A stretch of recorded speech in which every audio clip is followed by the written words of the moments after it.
algunos posible que se quedó encerrado y el alma en pena esta historia tan trágica de verdad es que tienes que mirarlo y ya no es un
ese sentido humanista de la vida ya se le quema la casa, y ya la familia sigue igual.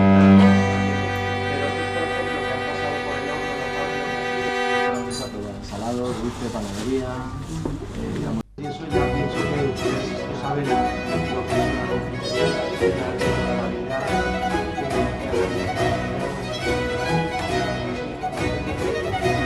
lo que es la cualidad de cangrejo, clochi, cangrejo.